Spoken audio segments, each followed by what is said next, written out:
to order. And Sharice will take the roll call. Yes, good afternoon, everyone.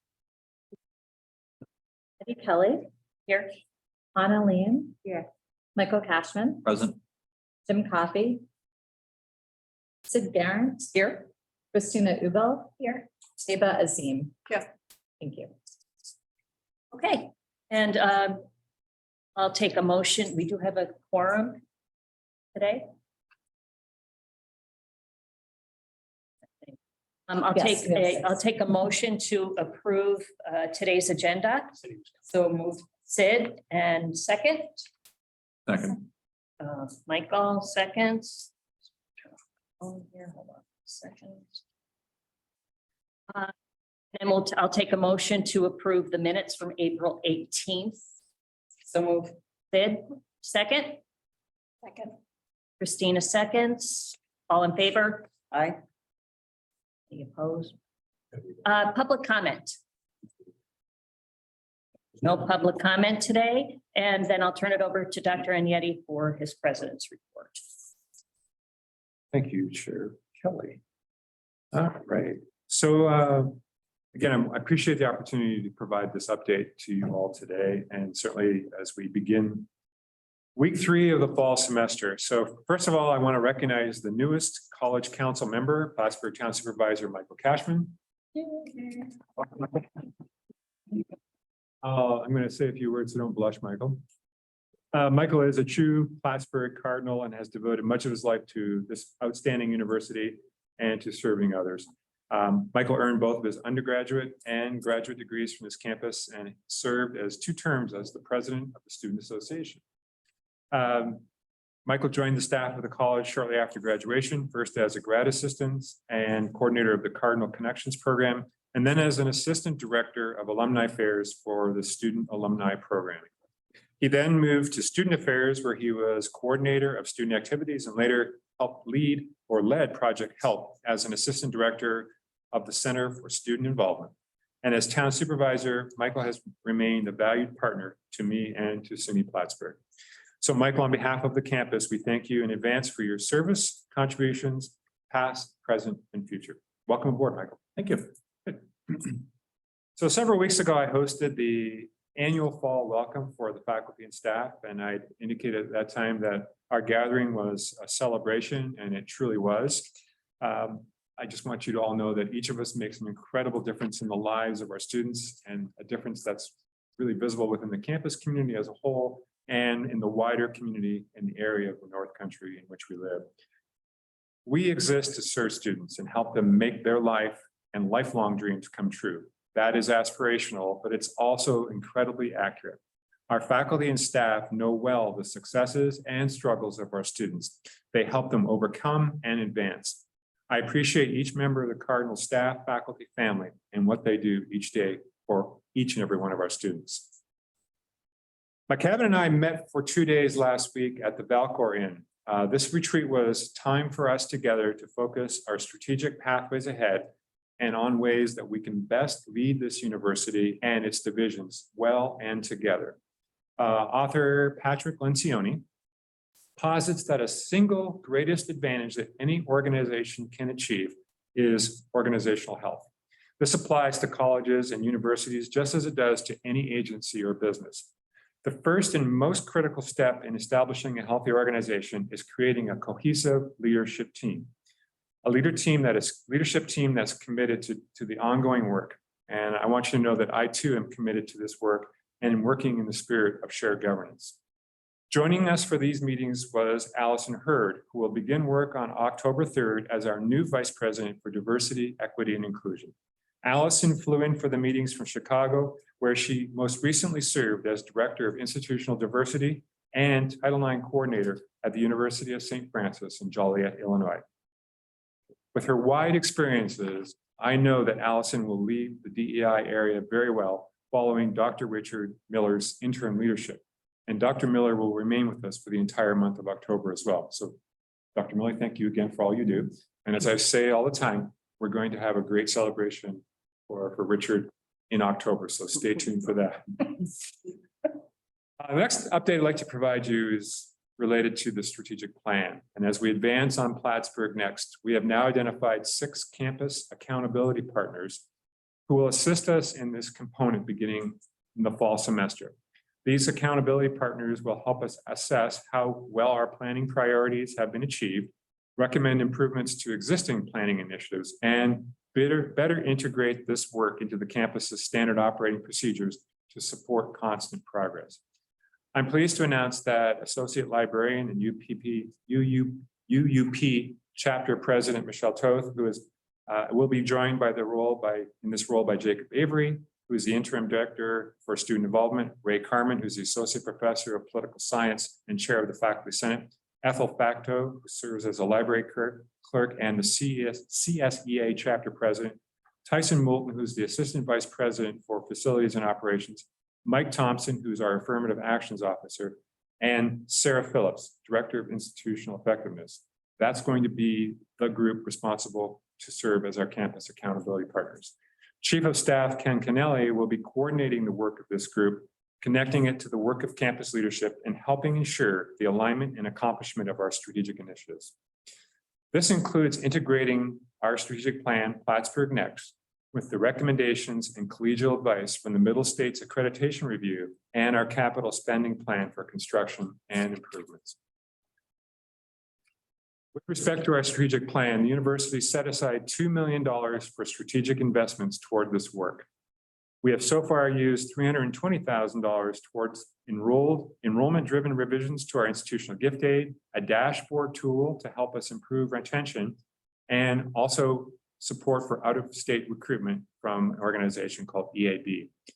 We are developing a rubric for the evaluation of investments we can make for the remaining $1.679 million balance, as well as how we are going to use the newly allocated SUNY funds that were included in the new state budget from Governor Hochul.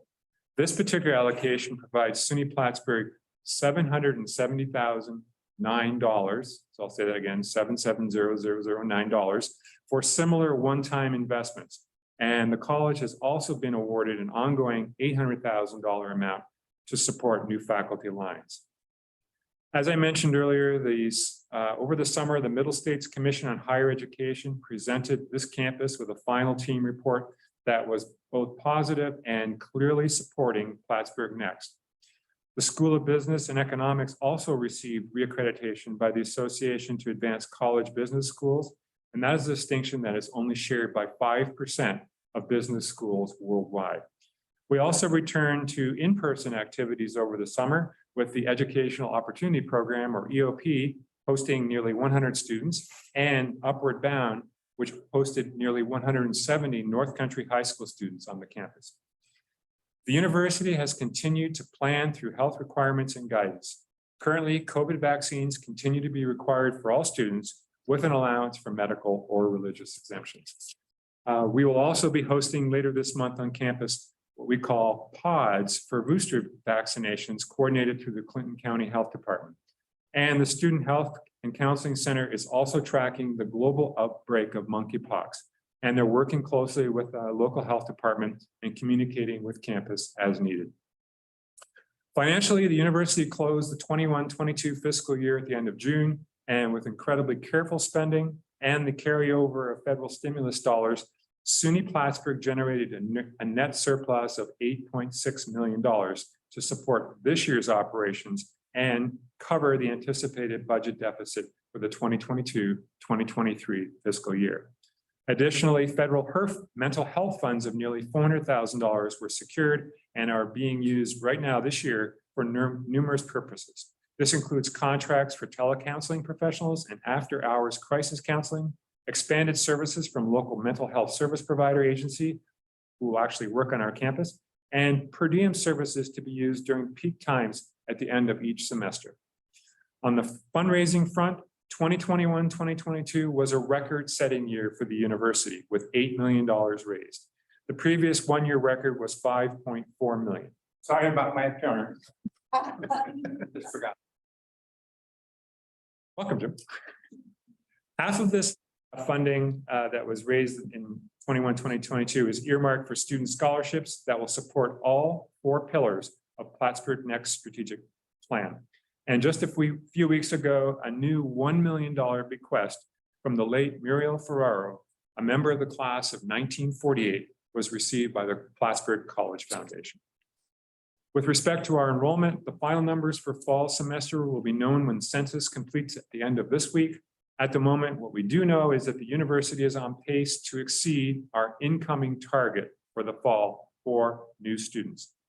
The most recent numbers show 1,801 deposits, which is 112 above the budgeted goal. And I suspect Interim VP Marvick will tell us a bit more about this as well.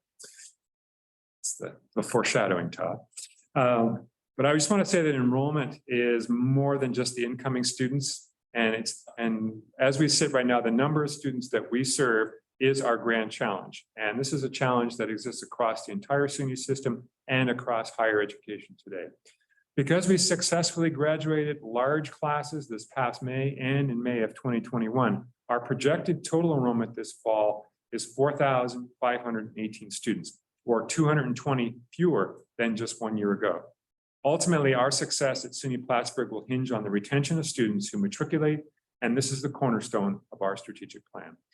The financial surplus of one-time dollars I mentioned earlier goes away very quickly without growing and stabilizing total student enrollment. Thus, we must have a laser sharp focus on this pillar in Plattsburgh Next. I want to talk a bit about faculty impact and staff impact on our campus. I want to acknowledge the awards that were presented at the welcome event for our Chancellor Award recipients. And I'll list the individuals quickly so you know who they were and what they were honored for. First, Dr. Julia Davis, who serves as Chair and Associate Professor of Counselor Education and Coordinator of the Student Affairs Higher Education Program, was presented the Faculty Impact Award. Carrie Chapin-Levine, Director of Alumni Relations in the Office of Institutional Advancement, was presented the Chancellor's Award for Professional Service. Julia Devine, Adjunct Lecturer in English and Theater, was presented the Chancellor's Award for Excellence in Adjunct Teaching. Jack Downs, Lecturer in Journalism, was presented the Chancellor's Award for Excellence in Teaching. Rachel Fleming, Director of the Speech and Hearing Center in Sibley Hall, was presented the Chancellor's Award for Excellence in Professional Service. Colleen Lemza, Professor and Chair of Journalism and Public Relations, was presented the Chancellor's Award for Excellence in Faculty Service.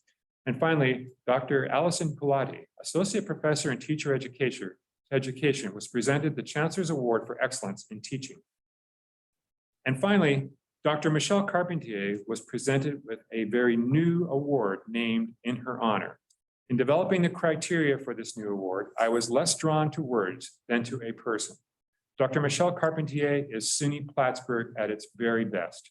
The award will annually honor a SUNY Plattsburgh employee whose investment in the lives of students for a period of many years demonstrates an exemplary level of care, compassion, and selflessness. Future recipients will model the truest spirit of what we aspire to do as members of the Cardinal family, and it will reflect our commitment to student success. So in closing, like Michelle Carpentier, each of us who work at SUNY Plattsburgh have been given an opportunity to contribute to the success of an amazing place, an amazing university where lives are changed, where ideas are explored and debated, and where students' hopes for the future are imagined, prepared for, and realized. And I've said this before, and I'll continue to say this. The essence of what happens at SUNY Plattsburgh can be distilled down to one single phrase. We make students' educational dreams come true. This is something we have done for over 100 years and something that we will continue to do as we move forward toward our strong future. Thank you again for the opportunity to provide the President's report today. And also, most importantly, thank you for your service to this campus as members of the College Council. We appreciate all you do to support this incredibly and wonderful university. Thank you. Back to you, Heidi. Thank you. Any questions for Dr. Agnetti? I've got a couple. Out of curiosity, I apologize. This is my first meeting, so just jumping in knowing we only have 4 meetings a year. I'm really intrigued, Dr. Agnetti. I know that you and I have talked a little bit. What is the budget model that you use? Our town uses a zero-based budget model, for example. So like, what are the 5-year projections? I'm very concerned about any organization in these troubling times where we're looking year to year versus a 5-year model. You know, all you have to do is look at Potsdam, for example, that far out. very similar profile to us, not exactly the same, but has a lot of similarities. So what are the 5-year projections and what are the models that we're using? So Todd and I can tag team on this one with respect to the answer. We do not use a zero-based budget. And for those, and Michael, it's an interesting concept you brought up because basically you zero out all your departments and then say, this is what you get. And that's what we do. We do a modified one. So we do expenses that are known. Right. But beyond that, we do priority pipelines every year. So I'm imagining that the divisions and departments are being asked to make cuts right now across the board because, I mean, there's still some pressure points there at the university. So Todd, you might want to jump in since you lived this the last 5 years. So, as far as we use a 5-year budget model, and if you go to the website, the budget and finance financial reporting website, you'll see that 5-year model in the last Okay. presentation that was on that sort of outlines the projections for the upcoming year and for the next 4 years after that. I think we still do a zero base for the IFR accounts, but that's a little bit different. We entertain doing a zero base model. I wouldn't sort of focus on that in the upcoming year. I don't think it's a priority because the priority is trying to sort of balance the budget in the long run. The problem with, I think, zero-based budget is that SUNY has so many different rules and it's so complex the way it's structured, it adds another level of complexity. Herzog and I are going to a conference in Washington, DC in the middle of this month with 30 other chief academic officers and business officers talking about different types of models for budgeting and collaborating and addressing financial situations. So we're looking for that and hopefully we'll get some information on that. If we do decide to head in a direction, wouldn't necessarily proceed for the upcoming year, but it's a possibility.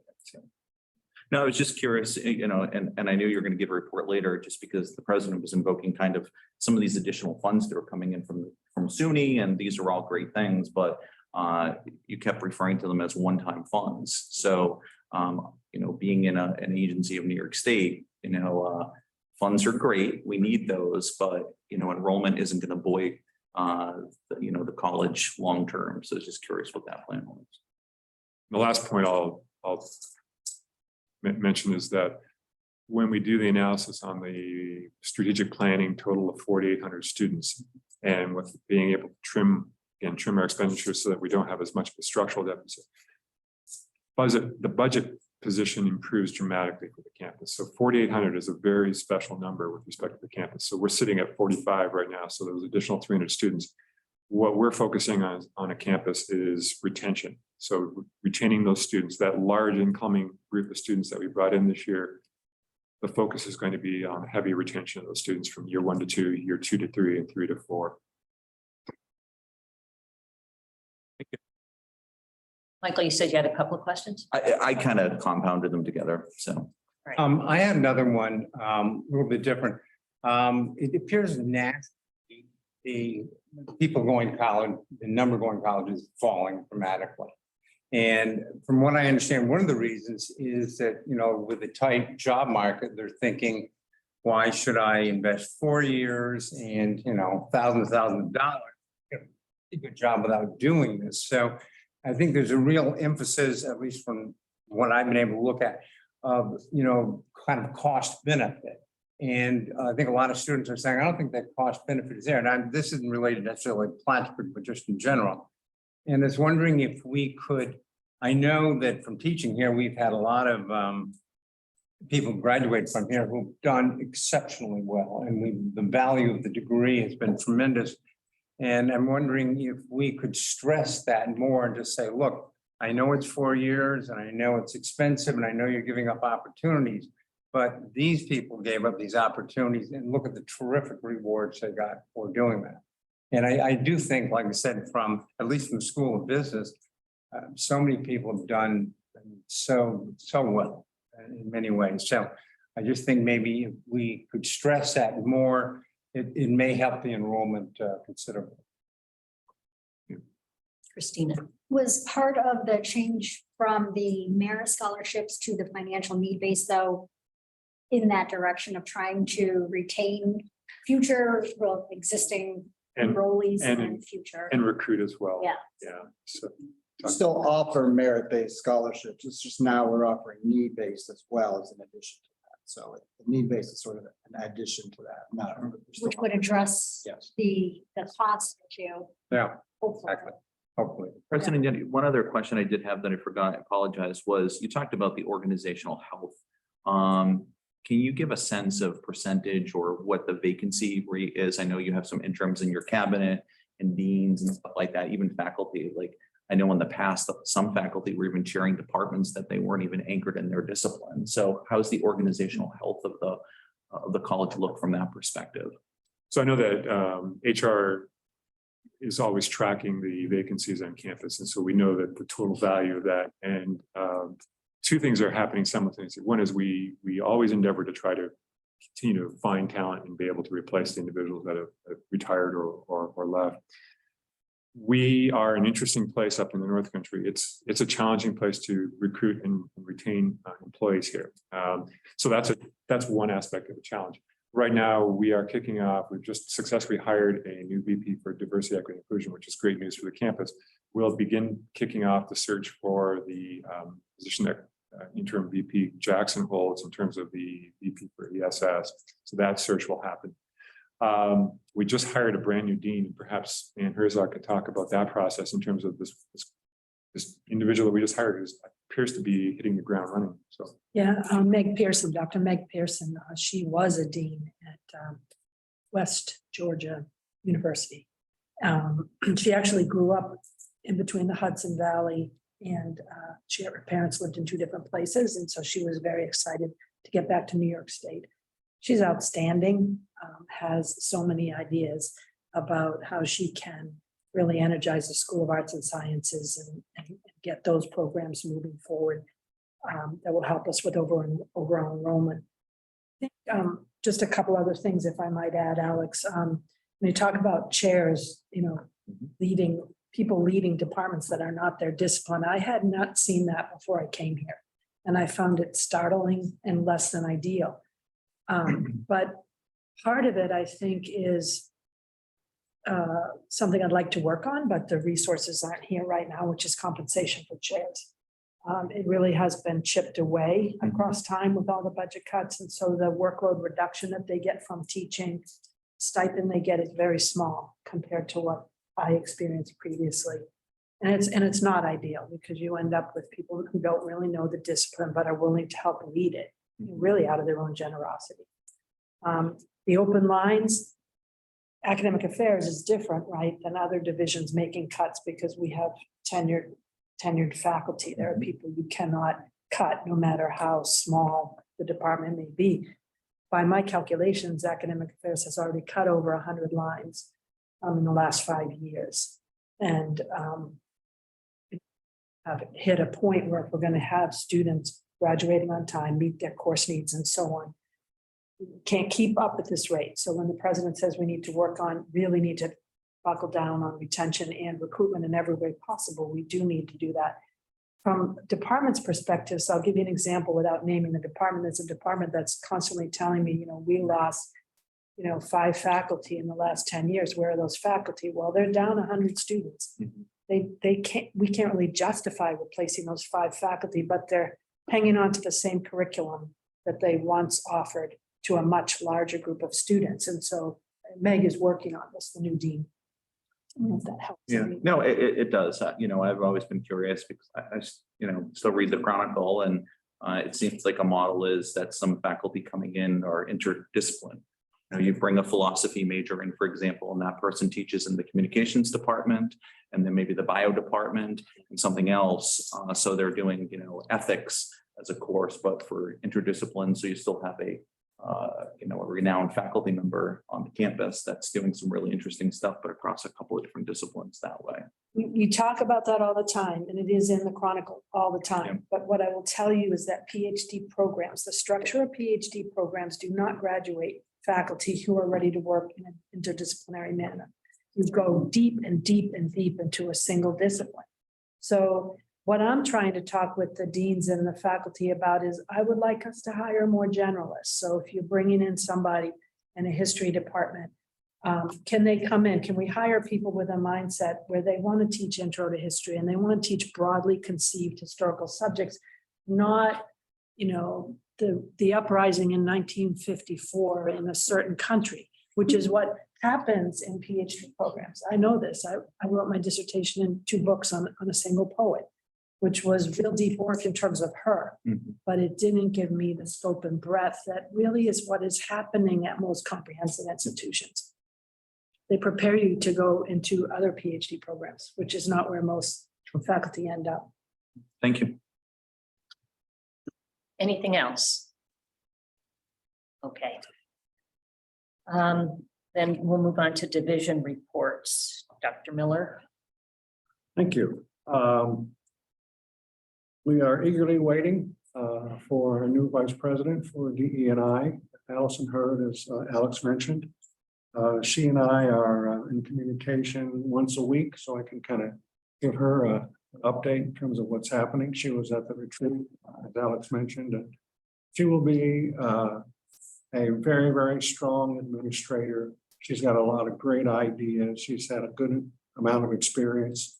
And most importantly, she's not a New York Yankee fan. So I wanted to make sure that It's horrible. no. I saw a young man over at Einstein this afternoon with a Yankee hat on. And I stopped him and I said, "Are you a Yankee fan?" And he said, "Oh, hell no." I said, "You're a Plattsburgh Cardinal right there." But anyway, really looking forward to Allison. You'll really like her. She's a breath of fresh air. We're finishing our discussions about how we want to propose how to use some DEI incentive money coming from SUNY. We'll be talking about that tomorrow, I guess, at our cabinet meeting. Again, that will reflect some new ideas that Allison will be bringing to the table. So you'll hear a little bit more about that as we go along. We're delighted to announce that we've hired a young man who is a SUNY alum. His name is Travis Scorum. He is our new multicultural student success coach. He has absolutely hit the ground running. He is well connected into the Plattsburgh community, and he's made, I think, some measurable impact on a number of individuals so far that he's interacted with, students in particular.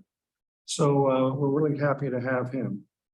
We're getting ready for a meet and greet for our BIPOC faculty and staff. There are a lot of BIPOC faculty and staff that we don't know. And I decided, well, let's have an opportunity to meet one another. And so we'll have an opportunity to do that, I think on Wednesday of this week. And hopefully we'll get them more inculcated into the Plattsburgh community and the culture and the DEI foundations. And hopefully we'll see out of that more a willingness to become more of a mentor to some of our students of color here on our campus. We are planning on a September 23rd community night here around the pond. And that'll be an exciting activity. I understand that that used to happen here a number of years ago before COVID. And we're trying to resurrect that and strengthen town-gown relationships.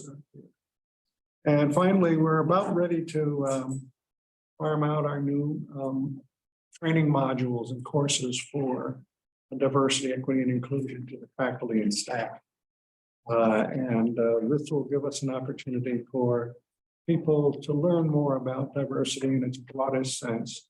And the Faculty Senate strongly endorsed this last year. The same thing is true with the staff. They all want these modules, these training modules, and we're about ready to farm that out. So a lot of interesting things happening on the DE&I front, and looking forward to being able to share more of that with you in the future. So thank you.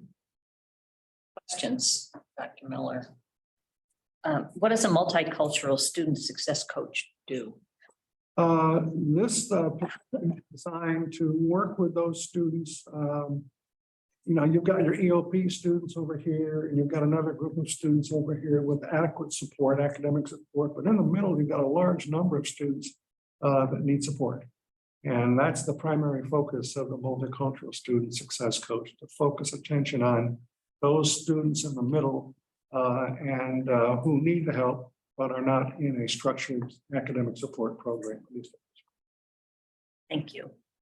And thanks for all the work that you've done Oh, you're welcome. in the Been a pleasure. interim between Michelle and our new vice president. So thank you. Todd Morbeck. Hi, I'm Heidi. Never met. It's nice to meet you. Todd Morbeck, I guess I'll give a little background then. I've been a director of student financial services here for over 20 years, working in financial aid and billing. So, and then started my new role last week or so. Third vice president. As Dr. Agnetti mentioned, head count. So it's about expected a little more than 4,500 right now. It's still dynamic right now. So that's, about 70 students or more than what we really budgeted for this fall. So that means we'll probably end up having more tuition revenue than we originally anticipated. So that's good news. But it's still a little bit of a downturn from last fall. So last fall, I'm using general numbers here because sometimes things do get lost. About 4,700 last fall, 4,738. Thought we'd be around 4,400 more this fall, and now we're gonna end up around 4,500. So the good news is, it's better than expectations for the budget. So why? I think Corey's gonna get a little of that. We had a very strong new student class. And then when you look at our separation rates, over the last 2 years, we had a big graduating class. So separation students are students who graduate, dismiss, non-return, withdraw. So it's sort of the water coming out of the dam, so to speak. Those are seeming stabilizing. It's like hopefully they're starting to stabilize a little bit after big graduating class and then the impact of the pandemic. As far as need-based grants, so this fall we can start need-based institutional grants. So historically at the college, when we awarded institutional gift aid or scholarships to students, first-year students and transfer students, they're primarily merit-based. They're based upon academic achievement, high school average, SAT scores, transfer average. But this fall, with the help of the consultant and one of the initiatives that's funded by the $2 million, we started to award institutional gift aid both on merit and need, not just merit-based factors. So we entered into the realm of awarding need-based aid. We didn't do this in every region in New York State. We did it for all EOP students, for the North Country region, and for the New York City region. And the good news is, if you're looking at some of the yield rates this fall, the preliminary data suggests that it helped out. It appears that need-based grants resulted in recruitment of more students, further diversified the race and ethnicity of our first-year class, and generated more tuition revenue. And that's some preliminary data. So that's exciting and good news. And as far as specifically from the North Country, there's 59 students this first year with need-based grants, about $90,000, and that's just in year one. So obviously, if we keep going down this direction, that'll get bigger and bigger and bigger. Facilities update, just to do a little punch list here of facility projects. The Keogh building, many people might notice when they're driving by, the scaffolding, elevators outside. So that's masonry restoration that's scheduled to be completed on October 15th. Feinberg Libraries, similar type of masonry restoration. 2 of the faces will be done this fall. And then the third phase, they won't get to it for the winter months when they can't do it. So then that'll extend into next summer. So it'll be in transition until next summer. The field house, the new flooring was put into the gymnasium of the field house. Line shipping's complete, looks pretty good. And they sort of have a punch list of items they still need to complete. And there's no turnover date for that yet. Memorial Hall, that's an ongoing project. The competition gym has been returned back to the college. So they're having competitions now, volleyball, along those lines. Demolition abatement is still ongoing, and that's scheduled to be completed about a year from now in fall 2023. And the Welcome Center. So the Red K Hall is considering right now putting a Welcome Center in that. The final scoping study is complete for that project, and the final presentation is scheduled for later this month, September 20th, 2022. Whether they're going to final decide whether they're going to go ahead with it.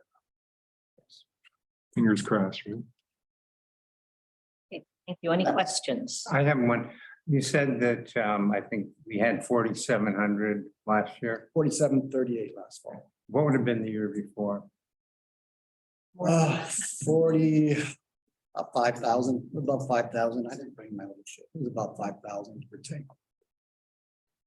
You'll have to keep remembering that one basic fact is, if you look at the population of high school students last year, this year, and upcoming for the next 2 or 3 years, obviously that was my world where it's down across the United States. Yeah, so I mean, that's the primary, I mean, the declining. just have to work harder. I get the Additional whole high school thing, but graduates. if you haven't People aren't heard going to anybody college, say that, they're for a worried.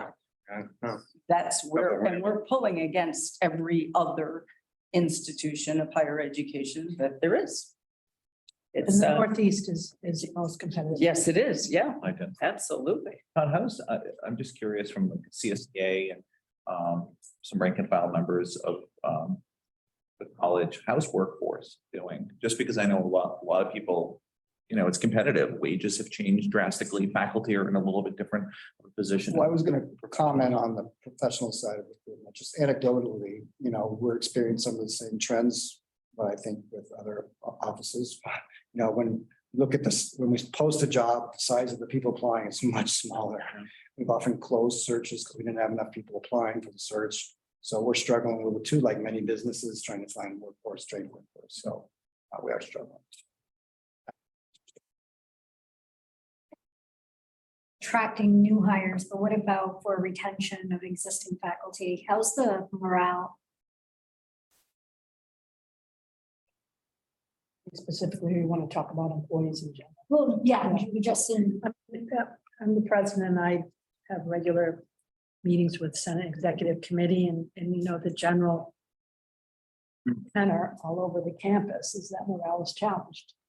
And it is challenged in large part, I believe, because of the budgetary challenges and the cuts and cuts and cuts that people have gone through and people feeling like, how can we continue to do the great work we want to do? We're not being adequately resourced.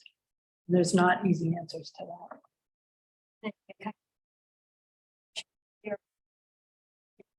you know, the one-time expenditures are.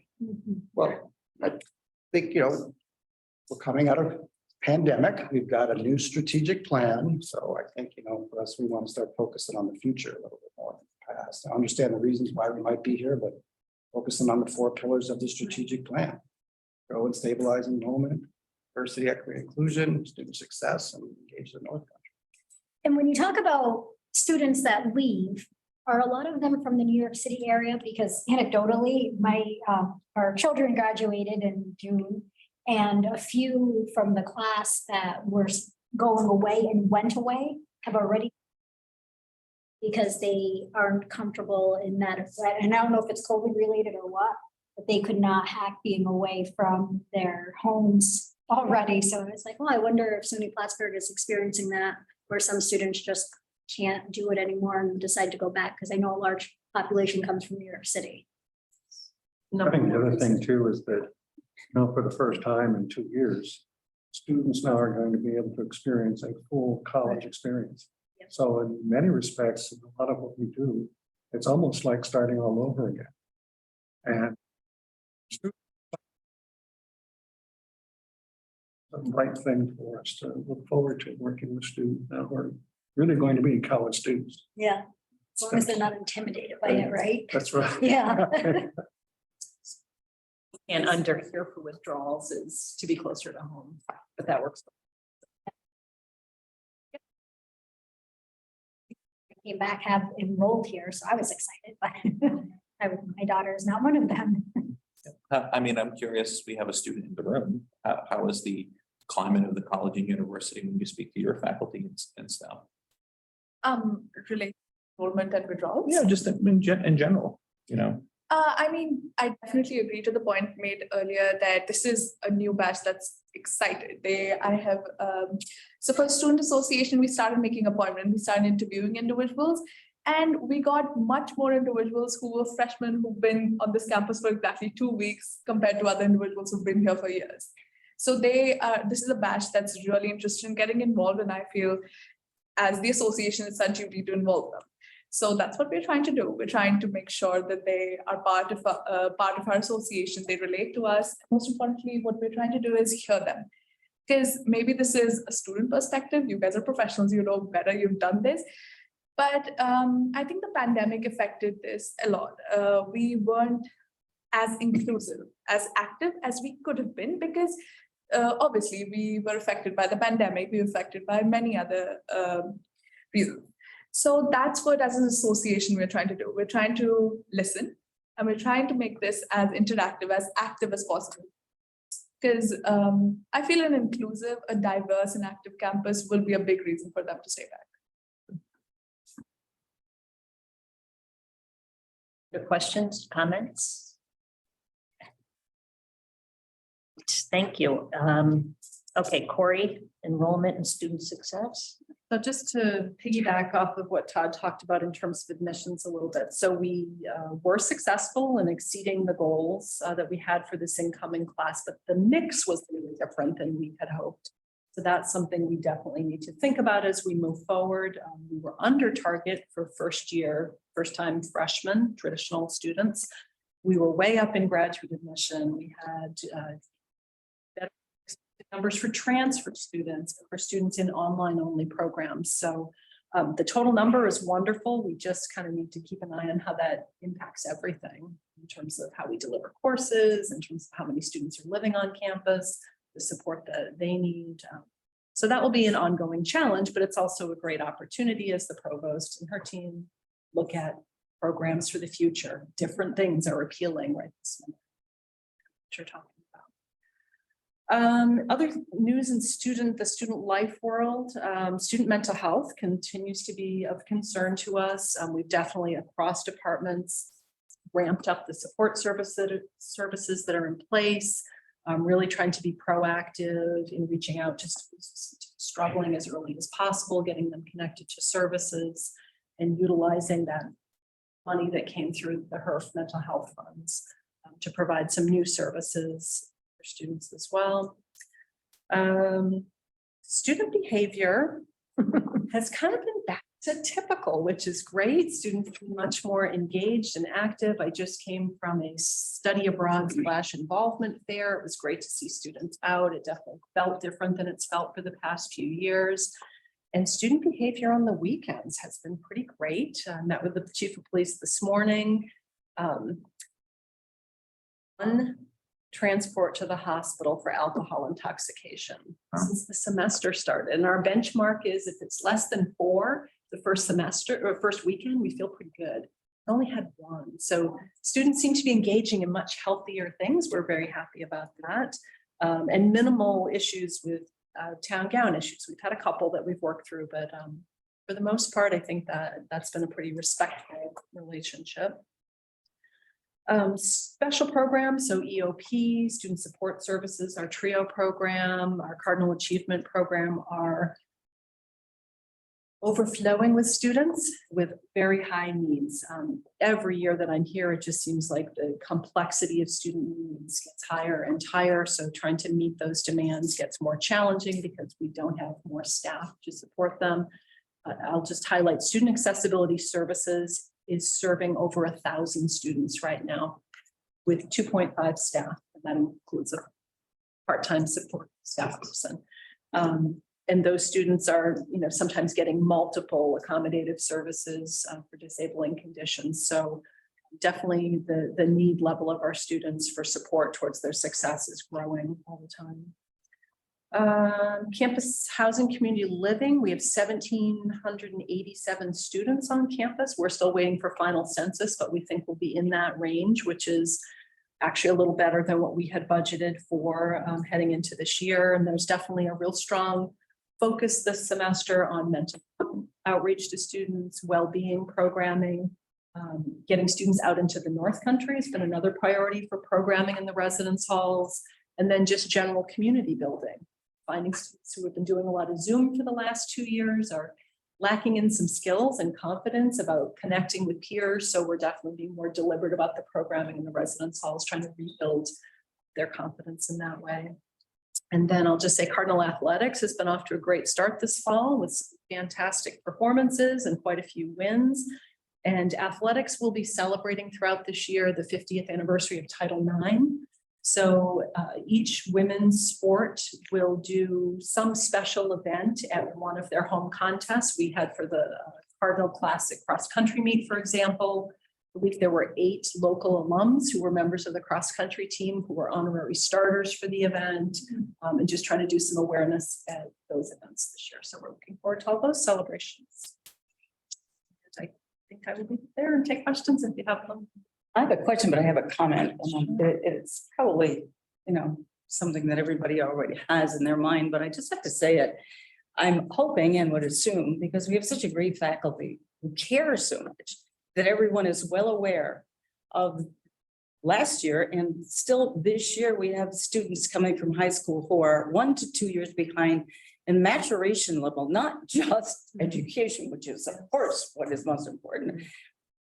But please, every time you're working with your faculties, remind them, this group of students, I have 3 grandchildren who are either freshmen or sophomores right now, and I had the wonderful experience over Labor Day weekend to talk to every single one of them and their friends. And because that was what I did for a living, I get obnoxious, I'm sure, to them. But what was loud and clear to me in the end is, oh my, they're missing some level of ability to relate to others, and they're excited and scared and educationally behind. So good luck with the staff this year.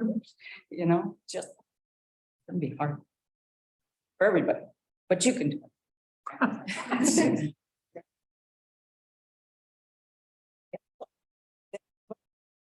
Yeah, at our meeting, so people understand that we know this is a challenge. That's always good in life, right? Well, yeah, I mean, I think you can't underestimate the impact of the last couple of years. And I think that, your first year enrollment being lower than wanted, I think it's kids are afraid. They're afraid to leave home. They're afraid to, it's hard to go far away. And Yeah, well, it's crazy things that you don't think about that socially in a high school level. There were no proms, there were no activities at all. Model UN was canceled, blah, blah, all this kind of stuff they missed. And it is important in the maturation of high school level students. And now you've got them.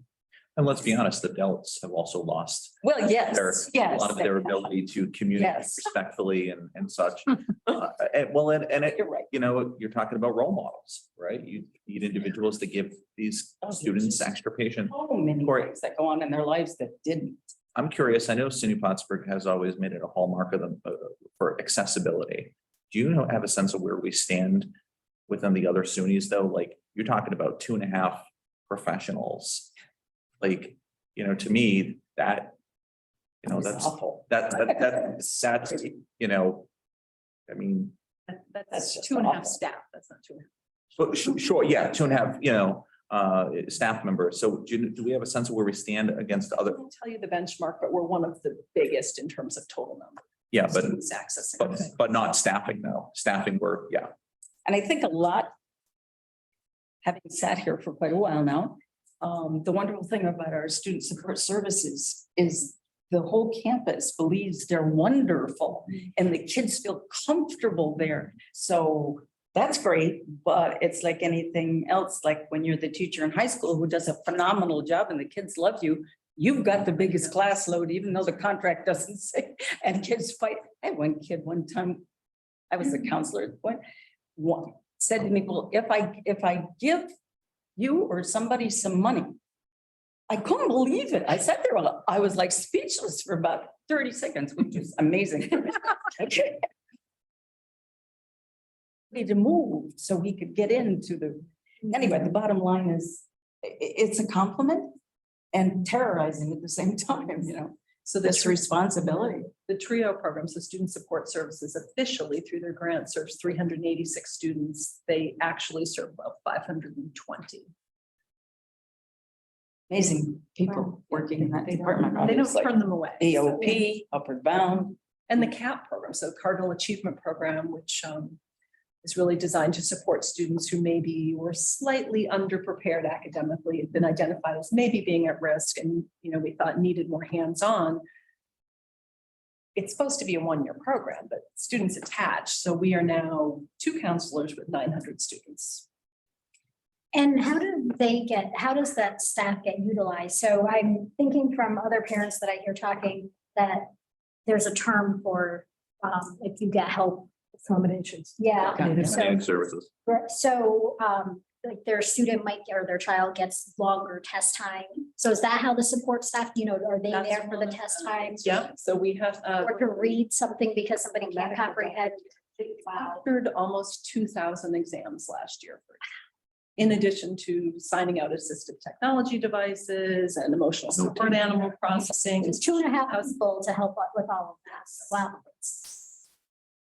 And SUNY Plattsburgh, it has a well-known accessibility program. So we do very well when we get them here, but I think if we get them here, we have to support them. Otherwise, they're going to leave. Right? It's And kind then of, you're going on the back of 2.5 years of no testing, and then last year they were thrown into it again all of a sudden. yeah. Nothing against New York State, but it was an anxiety-driven year. And you're getting those students, and it's going to compound the problem. I think New York State's amazing. Get a look at the South. Well, I'm talking, I just remember the Regents conversations last Yeah. year. So is there a plan to add more staff? Accommodate Yes. all of that?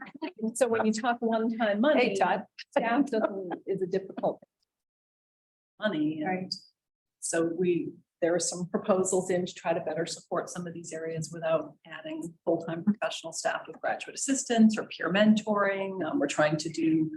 There's a proposal in to maybe do some software that will help with the SAS services. A lot of what they do is on paper. It's very time consuming, laborious. It would probably make them more efficient. So lots of strategies to try to fill that gap. The And most positions are- importantly, we need to get again to our state legislators. That would be wonderful. Yeah. That would help us a lot. There's where Raise the problem tuition, lies. Better support. I don't know if you know the statistics because I'm too old to remember from one year to the next. But what it used to be as far as support from our state percentage wise to now, if I remember right, it's like down 40%, maybe more. No, it's used to be 75% funded by the state, 25% tuition, and then it's just sort of flip flop. It's completely different. So It's just fine. I think our state support is stayed at 12 million for many, many years. The amount of money, it's not fixed how many students we have right now, it's at 12 point something million. Set all these conversations about need, what we know we need to do alongside of salaries where we cut to address the budget. It's a good point because Todd and I have spoken about this. Our budget is more than 85% personnel. It probably creeps into the 90% range. Yeah. So when you begin to rearrange the budget, no matter whether you go zero-based, Michael, or something else incremental, what you're talking about is adding new positions at the expense of removing positions because the pie continues to shrink. And in some cases, when there's a salary increase, we're responsible for covering that from our campus. Sure. And I would just state though, part of what this council's call to action though, is to help in legislative advocacy though. I mean, you folks manage day-to-day activities and stuff, and we're there to speak with our legislators as well and punch well above our weight because enrollment is not going to do it alone. Right. Oh, Right. Because you bring more students in, it's going to put more stressors on various programs. You create a new program, it may work for 2 or 3 years, but higher education is like local government. It works at glacial speed. I mean, it's just because of the body of the way that it works. So. Earlier, Jim, you were asking about the number of students that we serve. And it has gone down across all the comprehensives for the past decade. It's dropped nearly between 20 and 24% across all the comprehensive schools. But what's also interesting is the way in which the budget gets apportioned within the individual schools is that we spend a higher proportion of our budget today on student services that Corey just described than we ever did a decade ago. So there's been a greater investment in student support and being able to help students because our students are far more, they come with higher levels of risk factors that are going to prevent them from getting their degrees. And I just think that as a public institution, as a regional master's comprehensive school, our primary directive is to ensure students can matriculate and receive a degree because we play a prominent role in the North Country when it comes to that. So. And it comes from, okay, in the last 20 years, it has been amazing. The services that are provided, particularly, well, even at private schools or religious schools anyway, because the public schools have to provide that, right? So these students have come in, fewer number of them just due to population decrease, right? Graders, they get wonderful services. So when they are now moving on to college, they're expecting that somebody to help them with, they're used to it. That's a better term than expecting it. They're just used to it. So now they're all coming to you, which is wonderful. But I'm just as blown away as everybody. I didn't realize there was only 2.5 people that were no, sorry, that's a high school joke. That's good. When statistics with high school kids, they're always saying, where's that hat? And maybe this is something that doesn't say, go into your world to see male, female balance impact things, and how does that, how are we doing with that? I mean, it's about 60-40, of women to men. Is But how that does good it or bad? impact us? That's a good question. It's a national pattern. Yeah. I'm not saying, no, I'm not saying we're the only one in this position. I know that. I'm saying, is it good or bad? I don't know how to. Does it have any impact? Maybe it has no impact. I actually have an anecdote about that. So I was looking into changing my dorm room. I wasn't happy with the dorm room I had, so I had to change it to a different residence hall. And I couldn't get the residence hall I wanted. There were rooms available, but they were in the men's section. And just because there's so many more women on campus, specifically even more on campus. Yeah. So that's how it impacted at least my life. I don't feel much, but I've lived through the transition too. Oh, Jim, I think it's something to look at everywhere, every institution. Where are the male students? Yeah, I've read, I don't think it's true here, but there's, if you have a lot of schools, if you have an application from male and female and they're equal, you're gonna take the male out. Because they're trying to, balance it out. I mean, no one would say that as a problem. And I'm not saying we do it here. I'm just saying that they're saying men get a bit of a push. Becomes a big also issue with minority students. African-American males are way down in colleges and universities. That's the most at-risk group there is. Yeah, it's a reflection of the demographic changes as well. We're seeing all kinds of ramifications. Not the least of which is the gender imbalance. Any other comments or questions? All right, Ms. Corey. Anne? Thank you. And thank you for this opportunity to update you on some happenings in academic affairs. Since our last meeting with the College Council, I worked with the academic deans to plan and host an all-day retreat on May 26th to talk about how academic affairs in particular can contribute to supporting our new strategic plan, Plattsburgh Next.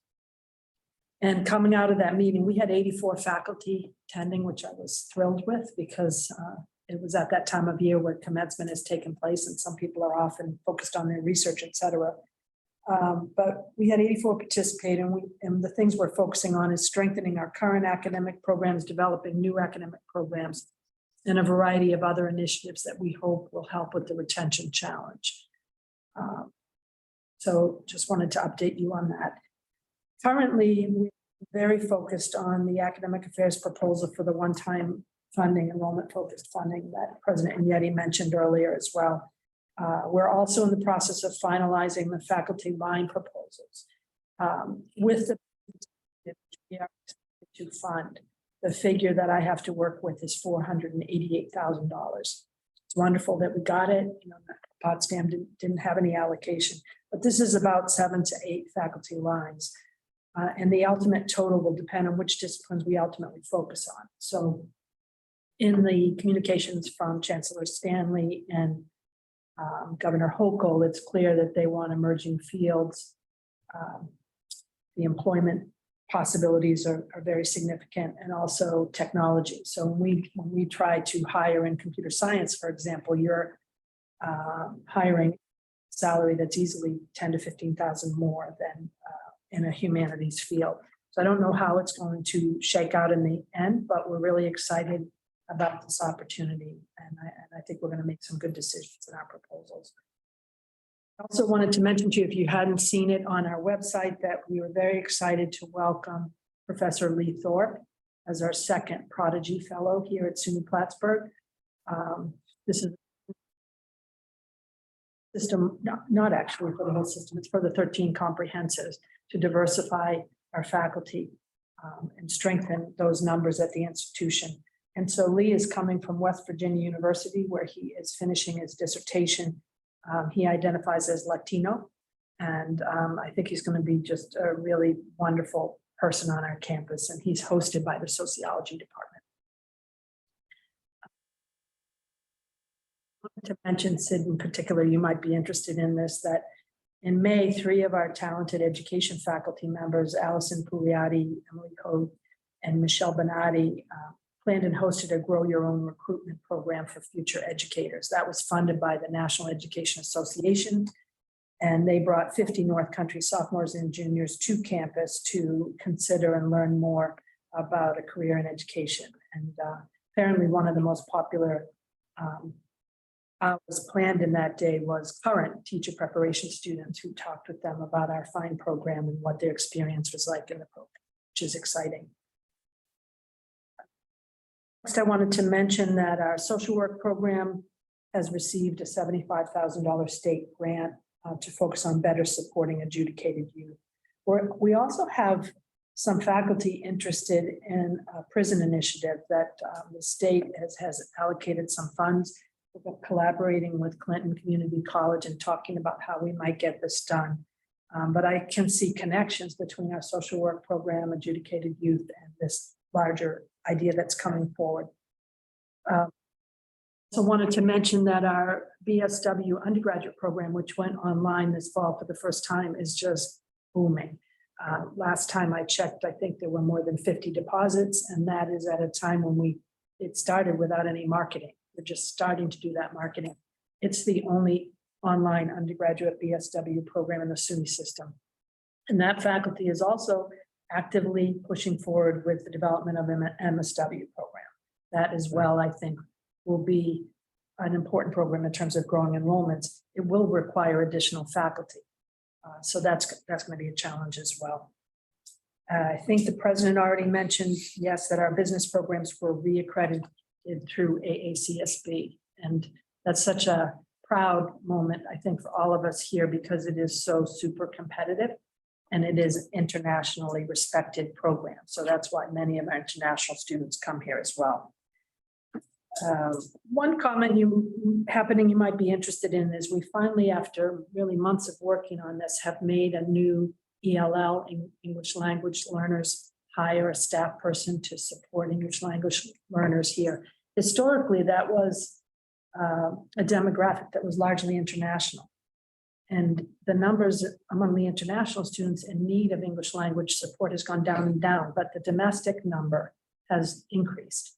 So we're trying to adjust to that and make sure that the person we hired is not simply going to be focused on teaching English language courses, which was historically how that position was handled here, but more of support, cultural support, finding ways to make sure that the domestic students with language challenges aren't disadvantaged because they're not identified and supported. I wanted to say, we were talking a little bit about mental health earlier with Corey. And the retreat I held, I heard loudly and clearly from the faculty that they are concerned about increased mental health issues in the classroom. They don't feel trained necessarily to deal with them. And you were talking, Sid, about academic preparation, social development preparation, right? And I think that I was part of a webinar for provosts a few weeks ago where they said they speculate the fallout from COVID is going to be at least 10 years. Because even if you look at second graders, they are showing deficiencies in both quantitative and reading. And then the other group is middle schoolers in terms of adjustment. They're at a different place. So sometimes our faculty can be quite vocal with some sense that some of them, the students that are coming are not prepared. It's that generic term. but it's all these. They're the only factors. ones we have. Right. That's right. Well, I had a superintendent used to every year say, okay, to the faculty. They didn't, we aren't keeping the good ones home. Yeah, I think when the president and I had talked at one point, and I heard a talk where the speaker said, if they're good enough to admit, they're good enough to graduate. And that's what we have to focus That's your on. job. Right. Sorry, that's your job. The last point around Get 'em through. the mental health is that I'm working with the assistant director of our counseling through our health center. And she's planned 2 workshops. They're going to be duplicate in terms of invitation, and Corey has information for her staff as well. The librarians are invited. They're really going to be about identifying what's happening what are you seeing? How do you know what it is? How can you react? Who should you connect to? So it's going to be very specific and pragmatic.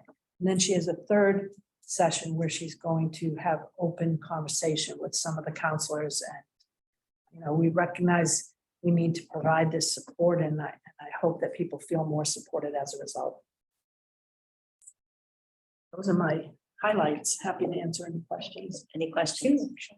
Okay. All right, so- so there's funding for the mental health of the students, but then you're just talking about the faculty Good bringing up. one. And staff. I wouldn't, I don't think it's, Because if what they're- little I know, I don't think it's earmarked for. No We- time. So there was a chunk of money we had to apply for how we would utilize it, and it was predominantly Students. Are you concerned at all about the mental health of the faculty and staff? Absolutely, because we do provide employment assistance programming here on campus as well. And so that's something that's always been available prior to COVID as well. I think, that there's a lot of talk in higher education about the great resignation and the Yes. education field that's happening everywhere, and I don't think we've been seeing that here. But one thing I found with the retreat I did last year was that, we had breakfast, we had lunch, people were laughing, they were engaging, they were talking, and a few people came up to me and said, we have missed this so much, this has been so difficult. And I think with the president's event, which I happened to miss, I was out of town, but, I think the same thing. These events are critical, they're essential. People have an opportunity to be thanked, to be seen. These.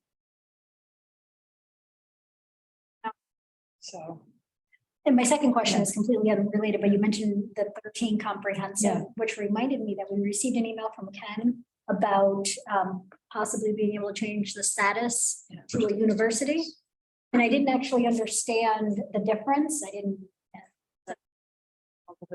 It sounded exciting though. Well, and the good news is that a letter has been published and sent to interim Chancellor Deborah Stanley indicating that SUNY Plattsburgh is on board. What occurred earlier this year is the New York State Department of Ed changed its definition of what a university is. And that allowed 13 private colleges to switch from being X college to X university or University of X. So for example, I think Siena is one, it's now Siena University versus Siena College. And what was perceived with that is that there's a competitive edge if you're seen as a university, if you can characterize yourself as a university. What I discovered when I interviewed for this position is that we used to be known as Plattsburgh State University. Who knew? Well, I knew that when I was looking at it. So PSU exists in a lot of old web references and literature. But with I'll say the coalition that formed with the comprehensives, they all became known as State University of New York at Plattsburgh or something like that.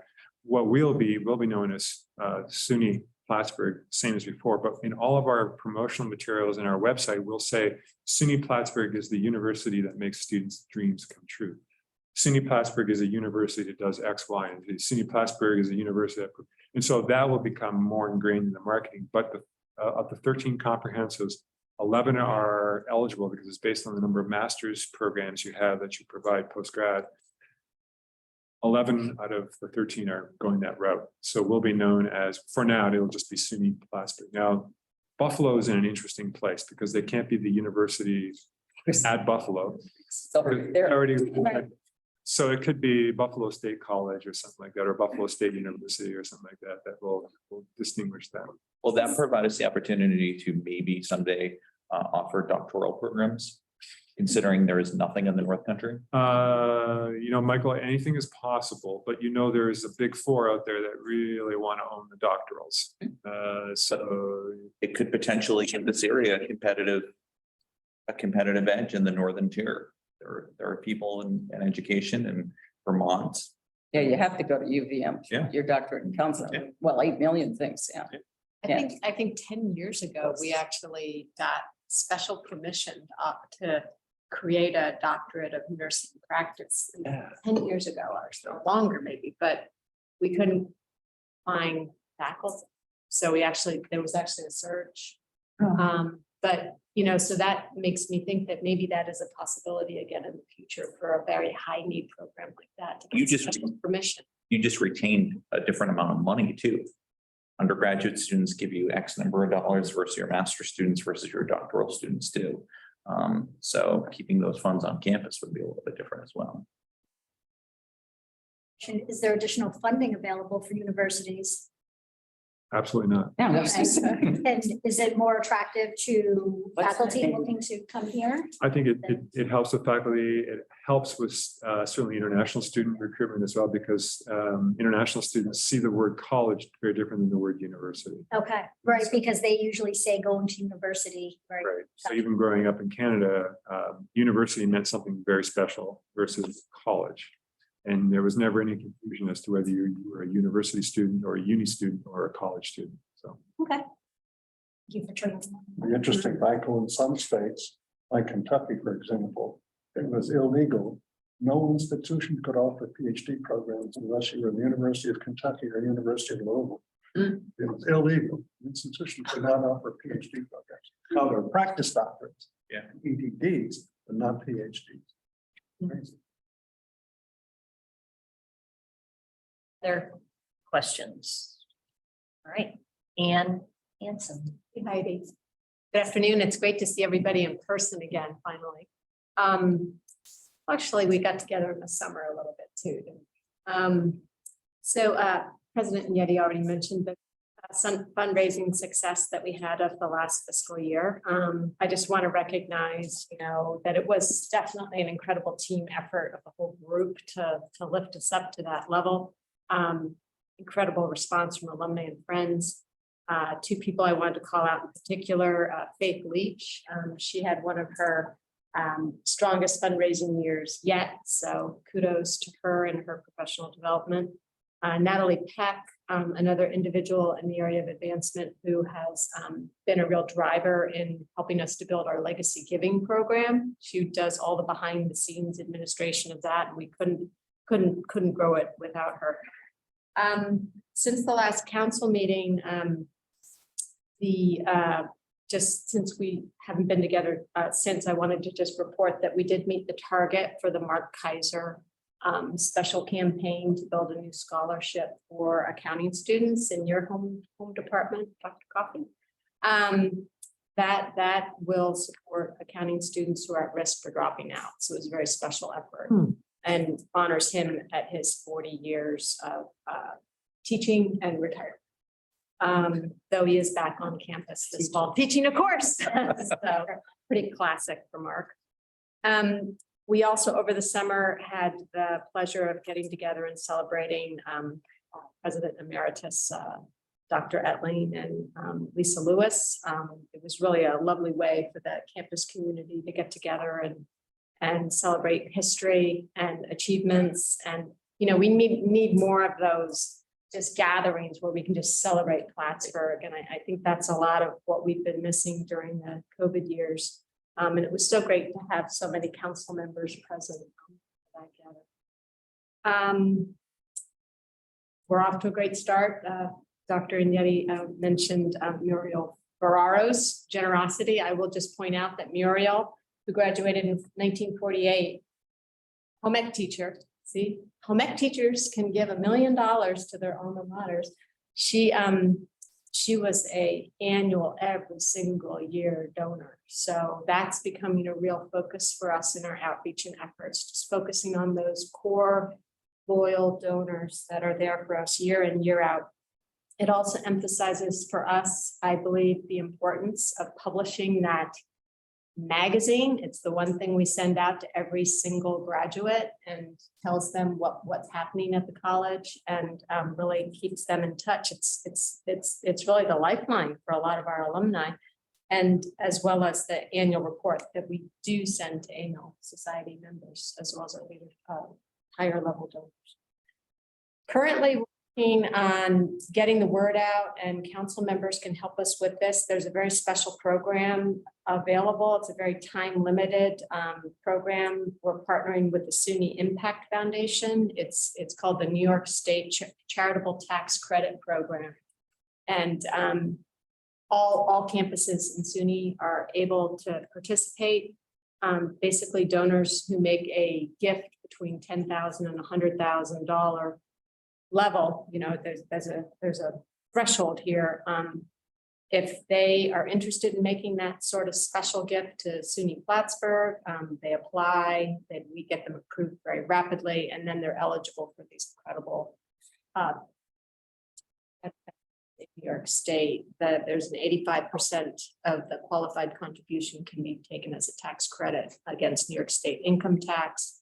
50% of the qualified contribution can be deducted against New York State income tax as well. So tax credit deduction, and on the federal, there's 15%.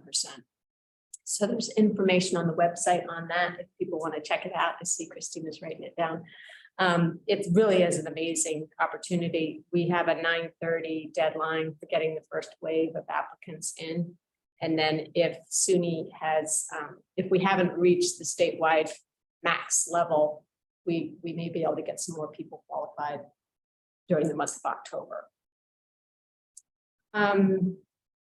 Two special campaigns that we're going to focus on this fiscal year are for our Upward Bound scholarship program, focusing on local North Country students, and applied learning grants. So helping students receive support so they can do internships and research projects to help them get ready for after they graduate. Homecoming weekend is scheduled for the 14th and 15th of October. It's the first time we've had an in-person gathering for a long time. Just a couple events I want to highlight. We have a lunch with scholars. We'll be inviting all the council members to that, as well as donors who support specifically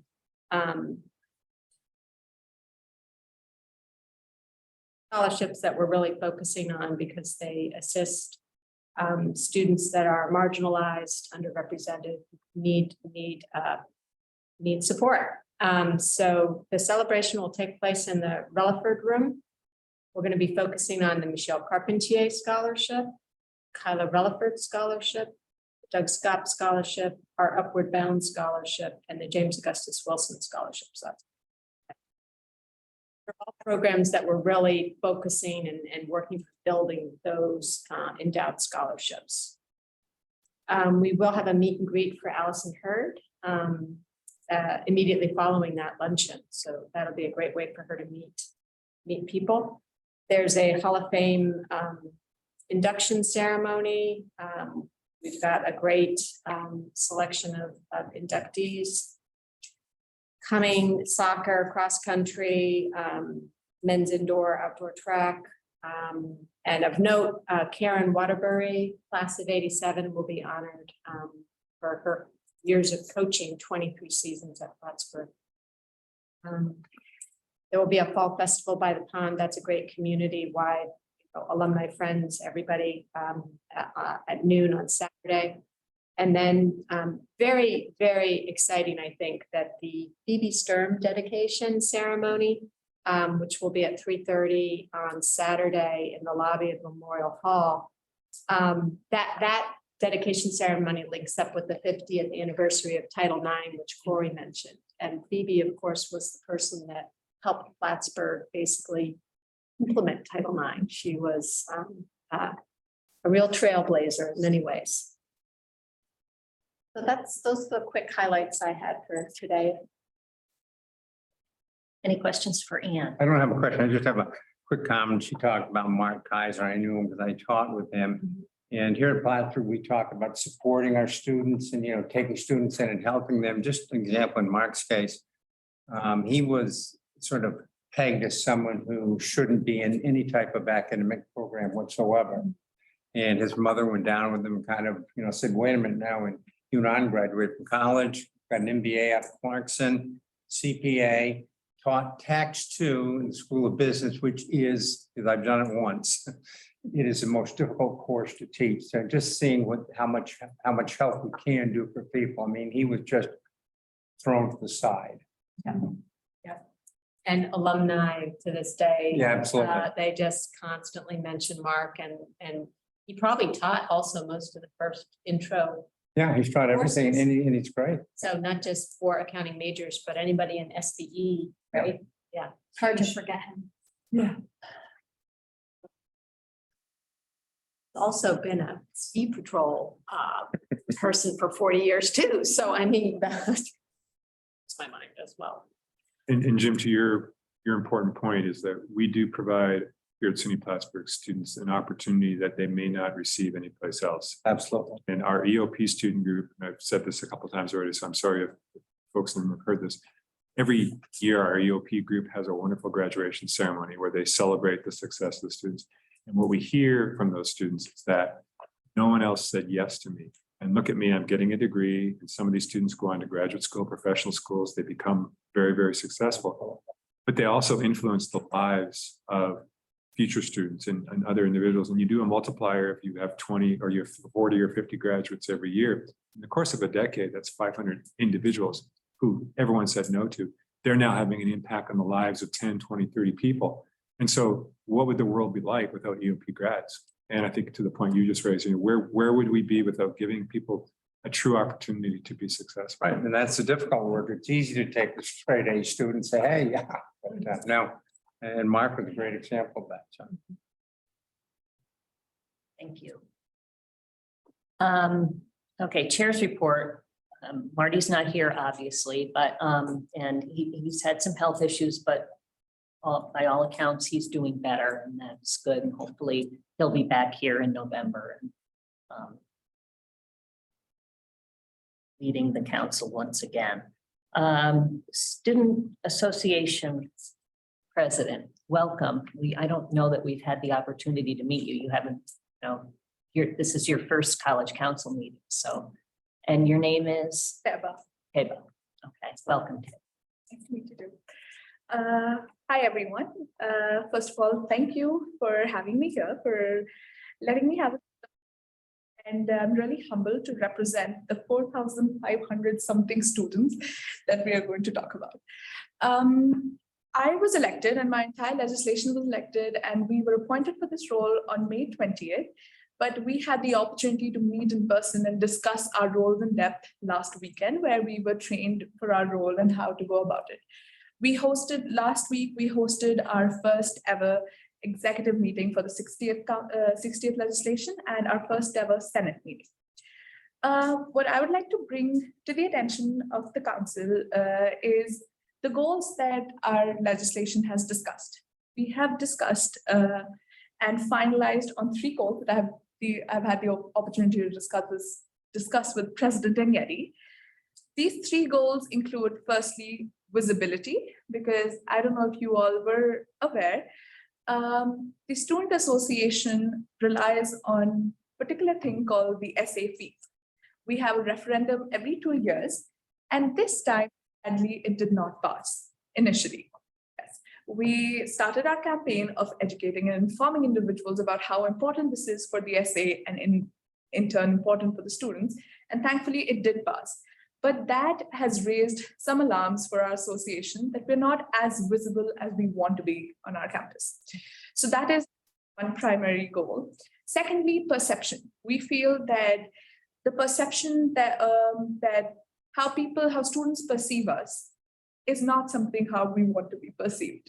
How they perceive administration is not what they really are. So we're working on that, hopefully positive perception. Let's see how that goes. And thirdly, and my personal favorite, is not conforming to norms. I don't believe that anything, if it isn't broken, it should be fixed, but I don't think we should just go about doing things just because they were done this way. I think questioning things will help, and my legislation agrees with that. And that's what we're working on. A thing, I don't know how many of you I were there for matriculation. I got the opportunity to speak for matriculation and address the new student body. And I asked them to talk to us. I asked them to share their opinions with us so we can in turn help them. Thankfully, many of them reached out to us, to me, to more of the exec council, etc. And they have pointed out a few concerns that we're working on. First concern that has been brought up that I discussed earlier is that they don't feel that the activities that they personally would have been interested in are being held. So our coordinator, Rodriguez, who's the coordinator of activities, is working on that. We're trying to create more inclusive activities the students would be interested in. Secondly, something that my exec officers have pointed out is that they don't believe that all the services that the health center provides are advertised to the students. The students are not aware. They don't believe that there are enough sanitary products for women that are readily available in washrooms. They don't believe that while the counseling services is something that multiple students are aware of, getting appointments for these counseling sessions are becoming increasingly very hard, because when a student reaches out to them, they might take 3 to 4 weeks to get an appointment. Now, in the case that an individual is facing a mental health emergency, what's the route? How do we go about it? So that's what we're trying to discuss with the Student Health Center. And thirdly, and even more importantly, we're trying to get into conversation with the university police, because some concerns have been brought up about the safety of this campus and even some safety concerns about off campus.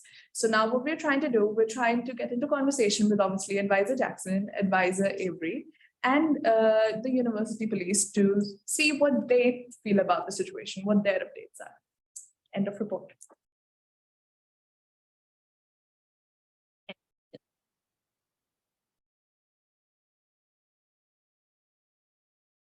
Hey, but when you commented early on that your group was concerned about how you were perceived by the student body, I'd love you to say a little bit more about that, because I'm not familiar with those perceptions. So what the student body perceives us as, what isn't true. Anyone can sign up for the roles of a student association. It isn't that, oh, you need to have past experiences about the role or anything. There are no prerequisites of being part of the role. I don't think many of them are aware about that. They feel that this is a group of students who run the student association. So that's what we're trying to inform them.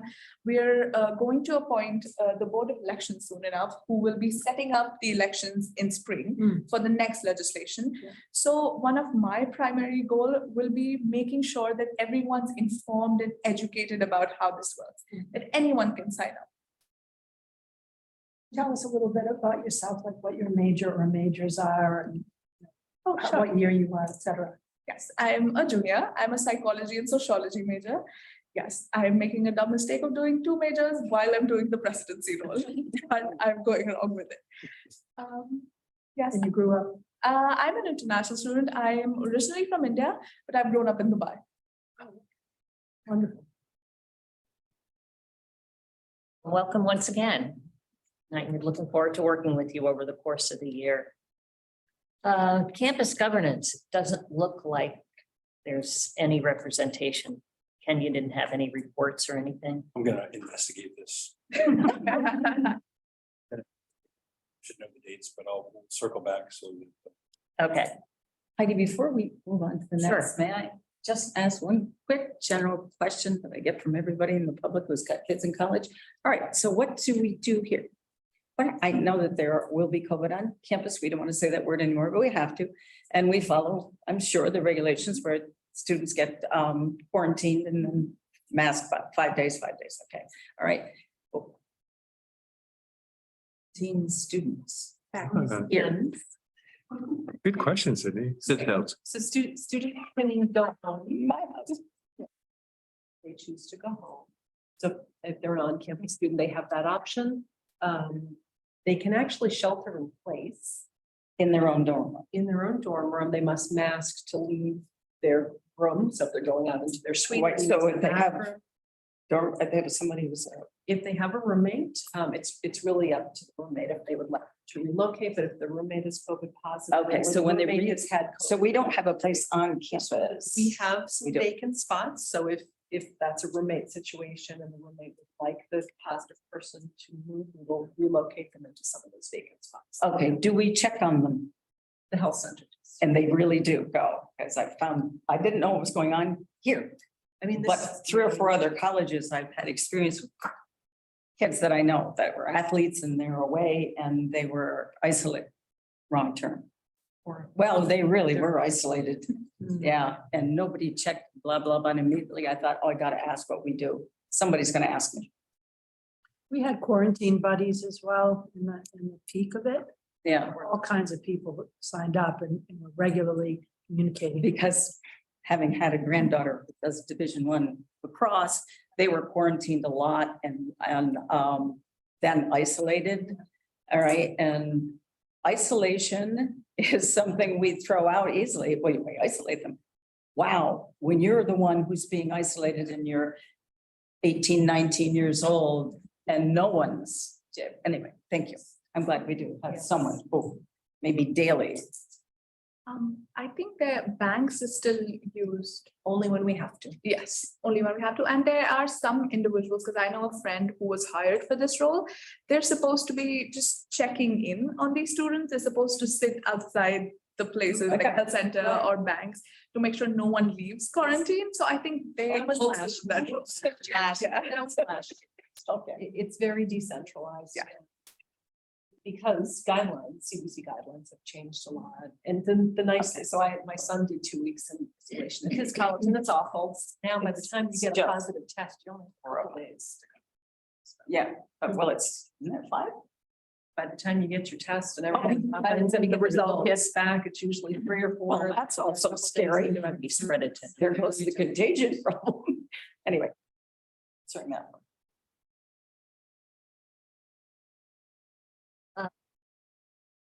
Have an action item to attend to, and that is the resolution to name the Phoebe Sturm Women's Basketball Coach Office, which Ann was talking about earlier in her report. Everyone received a copy of the resolution. And do I need to read the resolution, Ken? Everybody's ready, there's no questions. All right. And so I will take a motion to name the Phoebe Sturm Women's Basketball Coach Office. Okay, I will so move proudly. I had her, that's how old I am as a phys ed teacher, also worked with her with Title IX.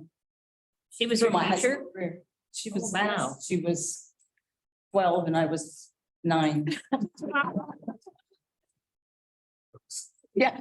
Okay, so Sid makes the motion. We fought like you wouldn't believe. This woman, years she fought, yeah, for Title IX. Just, anyway, sorry to bore you, but it was amazing. Okay, so Sid made the motion. I'll take a second. Jim, thank you. All in favor? Opposed? No. All right. Can I make one comment about the, I guess, grammar? Basketball coach's office. Is it an office that houses multiple coaches? Yes. And if so, it should be S apostrophe. Yes. I was an English professor. Yeah, I taught English before I counseled 17. I just didn't know whether it was. And I always coach apostrophe, yes. things and go, apostrophe. do I bring that?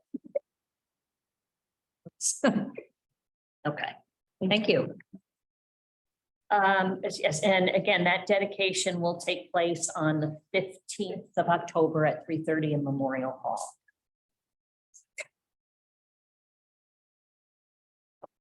Any other old business? So under new business, the Distinguished Service Award is an award that is given by the council to recognize people who have advanced the mission of SUNY Plattsburgh or had a positive impact on SUNY Plattsburgh. We haven't given it in several years. I think 2018 was the last time because of the way things went with the pandemic and everything. And I think it was Tom Moran in 2018 that we awarded this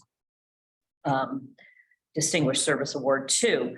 So it's probably time for us to give it again. And with that, since it is a council award, we need to form a committee of about 3 council members. Yeah, I used to be on that forever. Yeah, I never was, but you and probably, yeah, you were alone. You can go to the meeting. So you're volunteering now? I will do it again. Right. So, and I will do it also because I've not had the opportunity to do that in the past. So if I could get one more council member who will read through all of the different nominations, and then we will meet and make a determination, you know, of who we would like to award this honor to. So anybody else interested? I'm happy to do it. Michael? Okay, good. So what I would like from the rest of the council is to consider people who they feel have really made a big impact on SUNY Plattsburgh, have furthered the mission of SUNY Plattsburgh. It's been a wide range of people. I was reading through the names. There was somebody from the Roosevelt administration or the Truman administration who was. I wasn't friends with them. You know, people like Arnie Amel, who was the chair of our council for a long time, and Tom Moran and now Dave Tom Mowry. So people, you know, who we know and have great admiration for have been recognized. So I'm sure there's lots of people out there that you all have interacted with or are aware of. So if you would forward those names to Ken as soon as you possibly can, with, you know, some reasons why you feel this particular person is deserving of the award, that would be very helpful. And then we're also going to reach out to the wider community to solicit nominations. Yeah, that was really helpful with the faculty, yeah, citizens of the community. Sometimes, yeah, had great ideas. With the goal of meeting mid-October sometime, or, you know, later October, so that we can come to a decision and then approve it at our next college council meeting in November. Any questions on that? It says it recognizes persons who have played a key role in advancing SUNY Plattsburgh, right? And then you get to the final sentence and it says they can be honored for contributions to the college community, state, or demonstrated leadership ability in the service of others. So does it need, can it be somebody who's been a tremendous servant? I think like Jan Dupree, Yeah, who was our state representative, or assemblywoman. Yeah. She was recognized one year, and I think because, yeah, she was a member of the assembly, but she also was very instrumental in procuring funding and things like that. Connected. Yeah, it's a campus connection, and it's also considered by many the highest award that the college bestows. So it's something that is, you know, truly a peak. Yeah, that's a great Right. point, because the honorary degree that is granted during commencement is something that SUNY, Right. you know, that's a SUNY product. This is our highest Yeah. honor Yeah. at college. Yeah, the degree is SUNY, ours is the council, and then the alumni have the distinguished alumni. And then with, you know, I know Tom was faculty, right? But we have chancellor's awards and we have distinguished awards that are service focused, and faculty are always considered for that. So I think this award, I'm not positive. But are currently employed people eligible? I don't think. So, I mean, I think Yeah. I think it fits a niche, if you will, you know, honorary degrees obviously is state university one. SUNY has, we get together on that soon with that, but that's a higher bar, if you will, relative to broader impact. To take away from this, SUNY sets the criteria for that in terms of national impact and those kind of things. And so that's how that's set. The Chancellor's Award isn't something that the college specifically controls. Those applications go to SUNY, and SUNY determines who wins those awards, if you will. So this is the council's opportunity to recognize someone who in their view has contributed to the college, contributed to the region in a special way. And looking at the past recipients, you can see. That gives you a good idea. Some of the ideas of where they've served. And just to clarify, I'll coordinate all those things as they come in. Put them together ahead of your meeting, whatever. A lot. Yeah. Yeah, so you get a look at the people and really that's what's important here. You can see it is people from all aspects of society in our area that helped with Plattsburgh State, not just people who worked here, but predominantly probably people here. But the head of the Newman Center one time, I mean, he was so instrumental in helping, gives you an example. This is a couple of politicians, all over. People who worked in student services, so. I'll just interject that you might maybe a motion to appoint the committee. Oh, okay. Makes sense. I will take a motion to appoint Sid Garrett and Michael Cashman and myself, Heidi Kelly, as the committee to make the decision on the Distinguished Service Award, which will be presented at commencement in December. And I need a motion. We need a motion. So move. Thank you. There we You're go. not a member. It has to be a council, it has to be a council member. I So Christina will. That was Christina. want to be clear, we're slating the individual, right? Because I think in the past, the entire council has voted, so it's kind of like. The council has to To the vote, council. but we will make Bring us, a recommendation meeting. on okay, Yeah. yes, Yeah. yes, council. Thank you. It's usually the October and then November we bring it. perfect. Yes. And then it will be awarded in December. We have all that? I have all that. All right, so Christina made the motion. I need a second. From you. and all in favor? Aye. Thank you.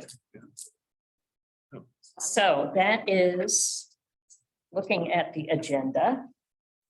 The last item, unless anybody thought of something else they want to. The only one thing, I think maybe we could have some type of informal rule, so members of the council don't, show up in T-shirts and.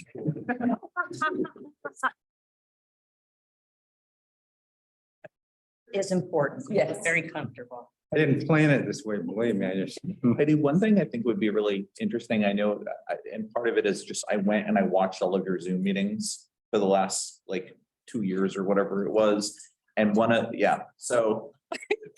Well, part of it is, it's an important part of it, but one of the things when I was SA president that really was very enlightening for this body was we used to have people come and make presentations from time to time, not 20-minute presentations, but to kind of give a scratch on a program.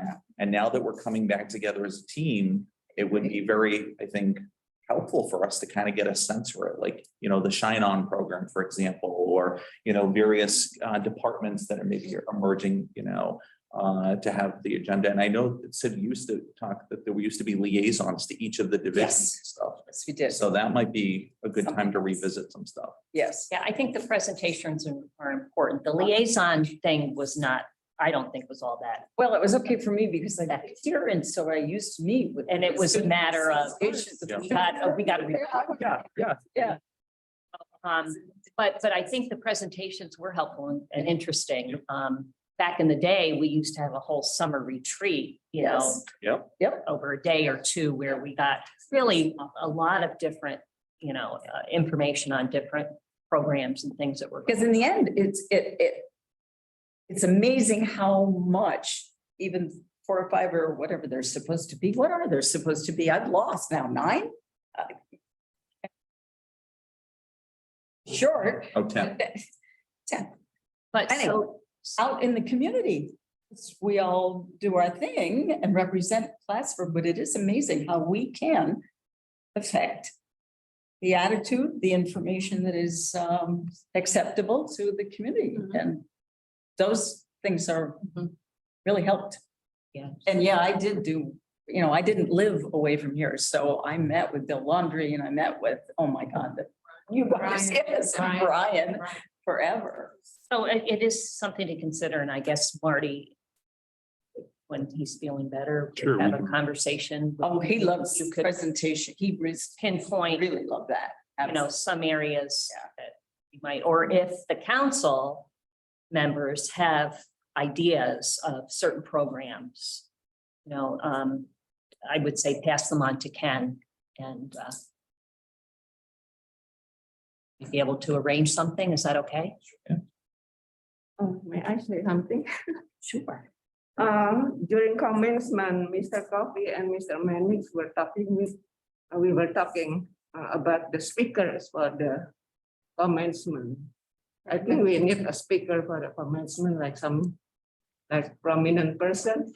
Like if we could invite them, like John Stewart, maybe. It's an idea. Okay, all right. I don't know how those decisions are made or at what level those That's all you decisions are ask. made. Yeah, well, one of the things that we discovered was that with the COVID restrictions, we needed to get in, get out and move it quick. And so we set, I think, a record of a 49-minute or a 51-minute commencement exercise. So we truncated everything really down to the basic elements. And so we ended up with student speakers that are the speakers now. I think with a larger venue where we don't have to run 3 commencements and, well, even at the winter commencement, having to do 2.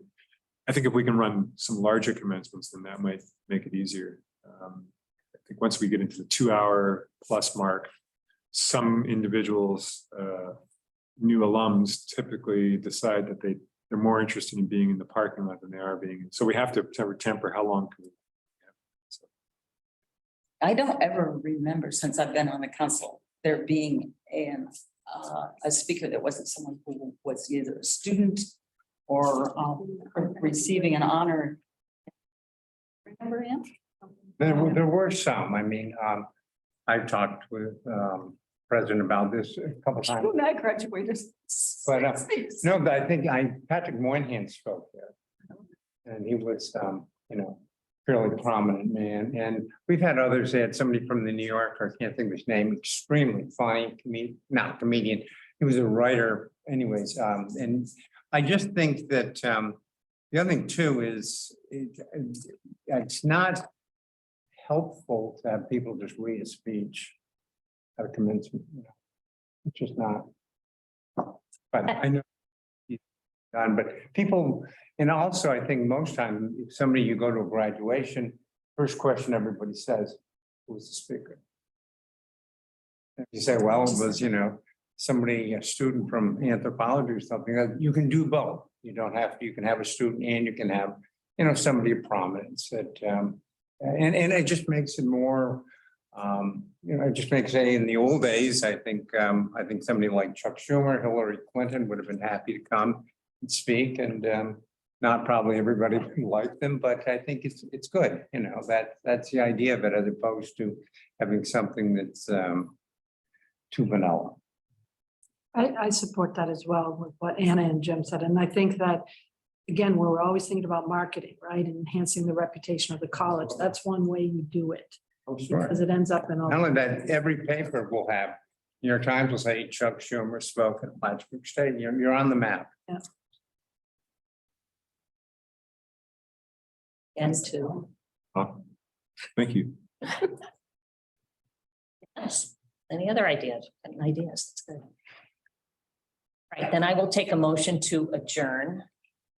Second. And that was Jim. All in favor? Aye. All right, thanks for coming, everybody. Thank you. And we'll be in touch about the